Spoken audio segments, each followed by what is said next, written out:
ছোট্ট শহরে এক দরিদ্র স্বামীহীন মধ্যবয়স্ক মহিলা তার ছোট্ট দুটো সন্তান নিয়ে বসবাস করত। তার সংসার জীবন চলত একটি ছোট্ট ফুলের ব্যবসার মাধ্যমে।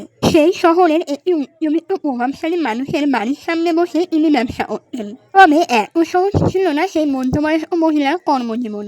প্রায় সময়ই তার ব্যবসার ফুলগুলি সেই উচ্চবিত্ত ধনী মানুষটি পাড়িয়ে চলে যেত। কখনো বা জোর করে ফুল এড়ে নিত, কখনো বা বাড়ির নোংরাগুলো সেই মহিলার ফুলের মধ্যে ফেলে দিত। তবুও মহিলাটি কখনোই সেই জায়গা ছেড়ে উঠে যেত না, কারণ তার সত্যি যাওয়ার কোনো জায়গা ছিল না। মুখ বুঝে চোখে জল ফেলে সবটা সহ্য করত সন্তানদের জন্য। কিন্তু এদিকে দিন দিন সেই ধনী লোকটির অত্যাচার বেড়েই যাচ্ছিল।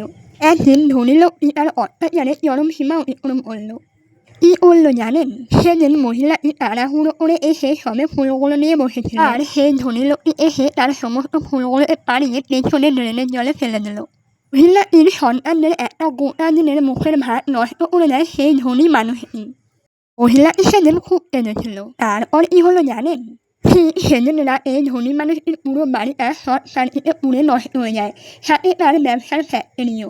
পুরো এক রাতে নিঃস্ব হয়ে যায় লোকটি।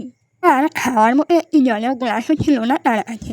এক নিমিষেই সেই দরিদ্র মানুষের থেকেও নিঃস্ব হয়ে গেল সেই ধনী মানুষটি। সময় খুব বড় শিক্ষক আমাদের জীবনে।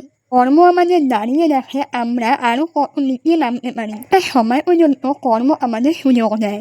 যার এই পৃথিবীতে কেউ নেই তার ঈশ্বর আছে। তাই নিজেকে রাজা ভাবা কখনোই উচিত নয়। আজ যে রাজা কাল সে ফকির হতেই পারে, সময়ের আছে। তাই সর্বদা সৎকর্ম করুন এবং নিজেকে ভালো রাখুন। ধন্যবাদ।